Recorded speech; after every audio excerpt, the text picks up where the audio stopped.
Yo, so one more quick video. This will be a Master Ninja review. I haven't quite finished it. On Yakumo, I'm on chapter 13, and the boss fight's really tough. I was getting filtered, so I went and did some chapter challenge with Ryu. But other than like a few bosses, I've done all of it. And I will say, like, my biggest, before like I get into the nitty gritty, my biggest, I guess, complaint, and it's probably just a skill issue, some bosses do feel kind of overtuned when it comes to damage. You basically get one shot, so you can't really make one mistake. You have to essentially perfect the bosses. Now, it's Master Ninja, so like that's, kind of what you should be doing, is learning to perfect them. But they last a while, and not being able to make one mistake kind of sucks, but that's like the only, I guess, negative I have to say about it. So in terms of Master Ninja philosophy, or like Ultimate Ninja in Razor's Edge, every game has handled it a bit different. It is pretty unanimously accepted that Ninja Gaiden Black did this the best, where when you get to the higher difficulties, basically, you get higher tiered enemies, enemy placement changes, things like this. And that's what we see in Ninja Gaiden 4. The enemy variety and enemy placement between Hard and Master Ninja is pretty insane. It's like a completely different game. Enemies are extremely aggressive. There's a ton of high-tiered enemies trying to kill you at any given second, and it is super hectic, super chaotic. You die super fast, so once again, like I said, you really can't make very many mistakes. You can get away with a lot of mashing in on hard, but on Master Ninja, mashing really isn't an option anymore.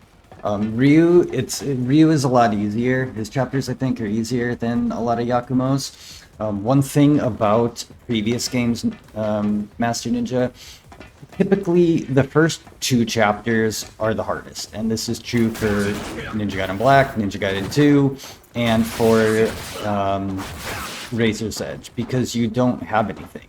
You don't have any health upgrades, you don't have any healing items, you don't have any money, you don't have any weapon upgrades, you're missing, fundamental skills like counterattacks and flying swallows and guillotine throws and, Azuna drops and all sorts of shit. In Ninja Gaiden 1 and Ninja Gaiden 2, it's literally just the fact that they're IS ninja fights, you have no health, you have nothing, right?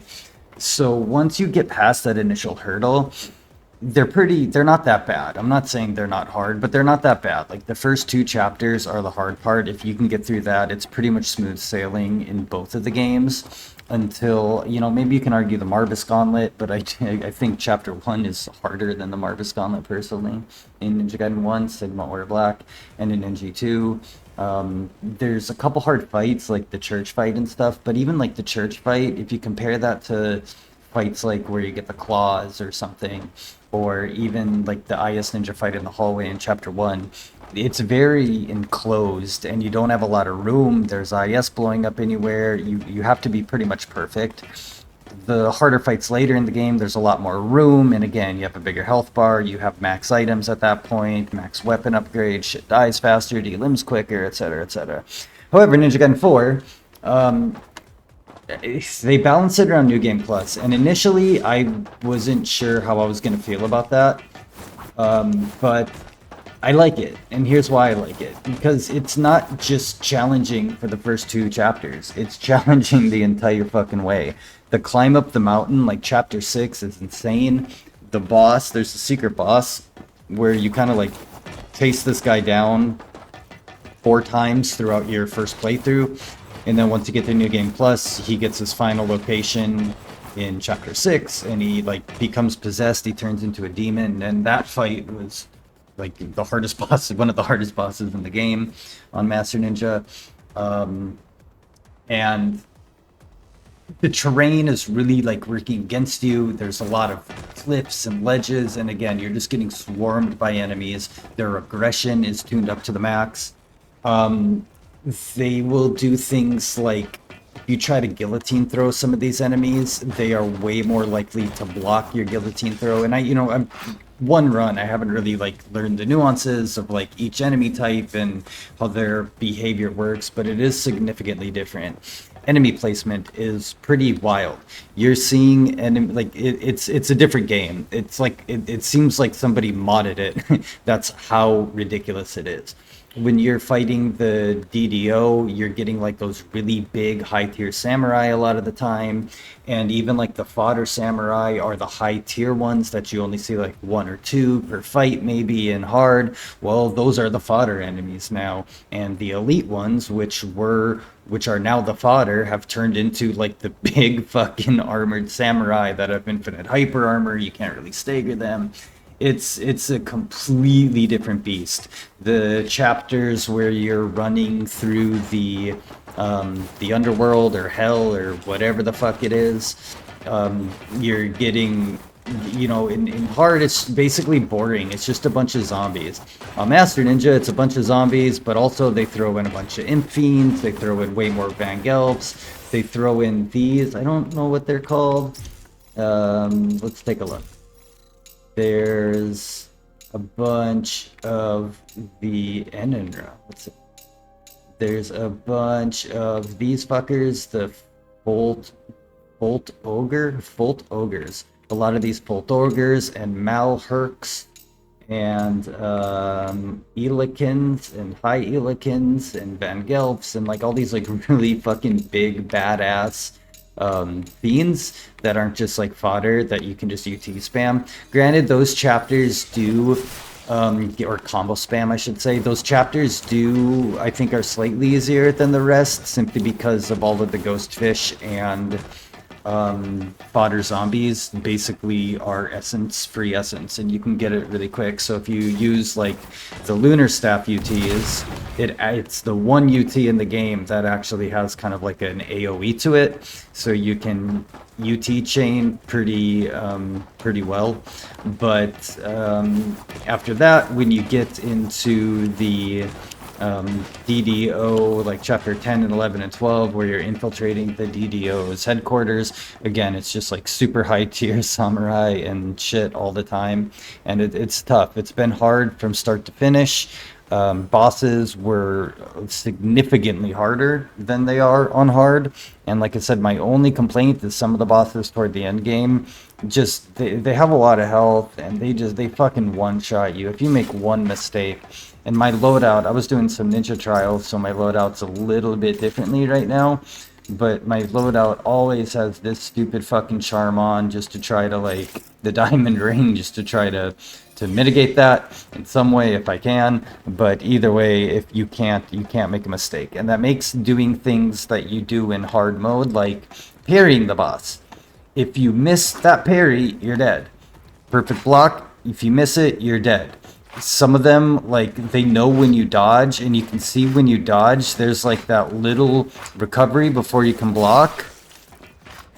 They'll time their fucking attacks, so right when you like, if you flinch, like, shit, is he gonna move? You flinch, they'll time their little fucking teleport attack to where it's like in between your iframes and being able to block again and just one-shots you. It's pretty ridiculous. But the enemy encounters are, it feels like a better version of NG2 to me on Master Ninja. It just straight up does. Because you have the swarm, you have the hecticness, but they handled it more like Ninja Gaiden Black did in terms of how they, you know, placed enemies. So you're getting the better, more fun to fight, harder to kill, more complicated moveset enemies in places that you normally, you know, that you don't on hard, and it just makes it so much better. It's a really, really good Master Ninja. I honestly, and it's tough to be 100% like accurate on this, but I do think it's the hardest Master Ninja out of any of the games. Maybe Ultimate Ninja on Razor's Edge is harder, but Razor's Edge also, if you really want, you can kind of cheese a lot of encounters in that game. And the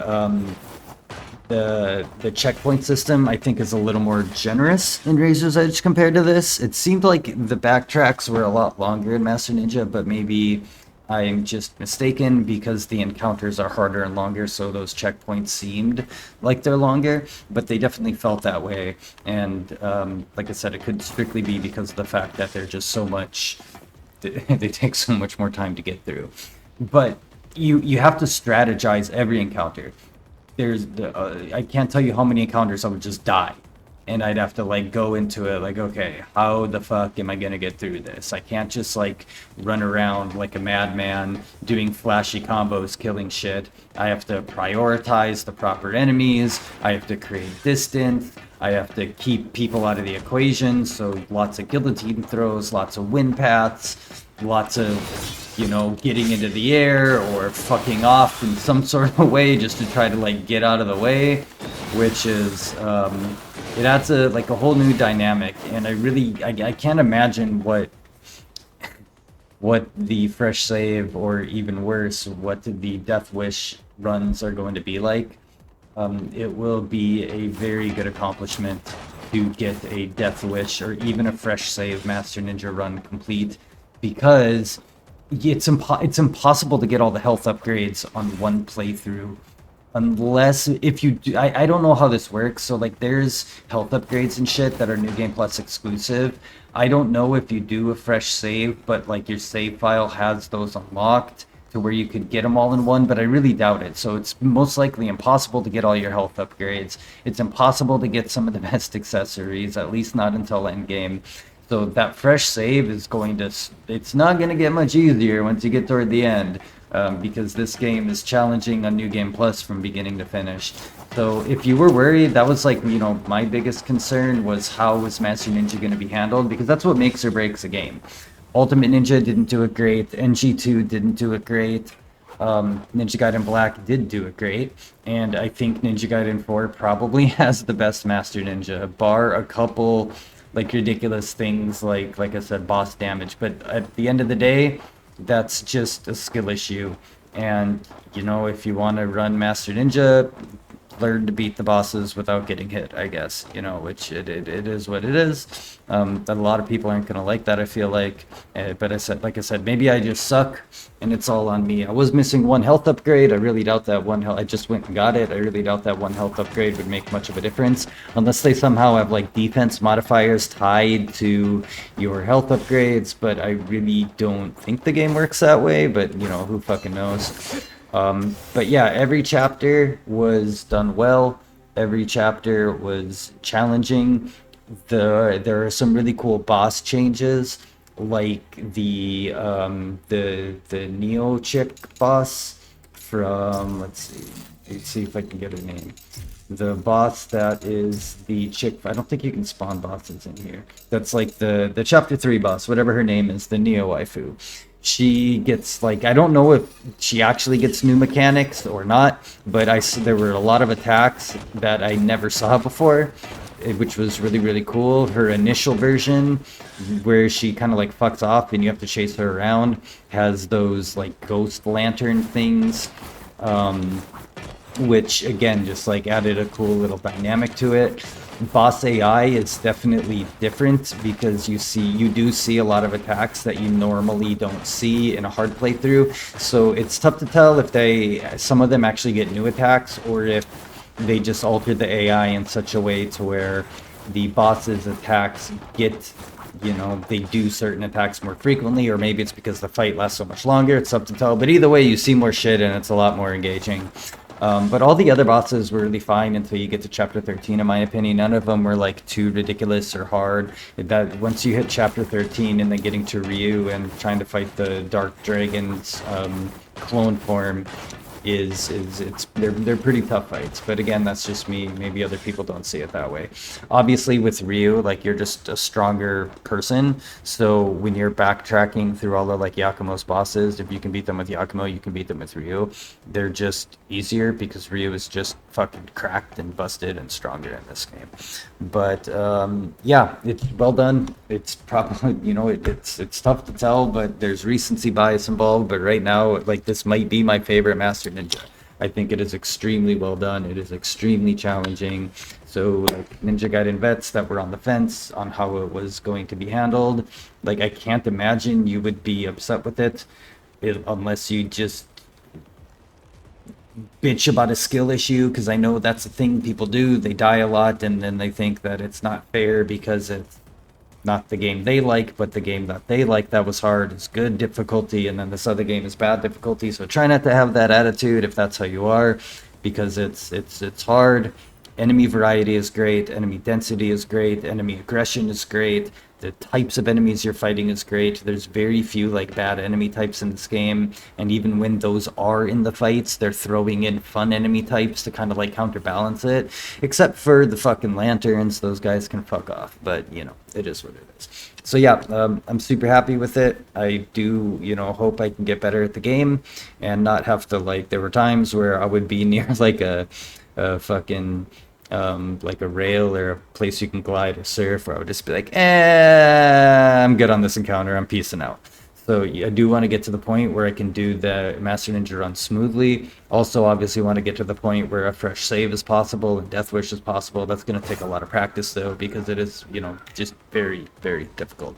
So I think you would like it. If you're an NG fan, if you're a Master Ninja fan, they didn't fail in the most important aspect, in my opinion. In my opinion, this is the most important aspect. I know other people had other things they really cared about in this game, but for me, it's how is the combat? Does it feel like Ninja Gaiden? How is Master Ninja handled? And all three of those things were fucking very well done. So I think you'd like it. Peace.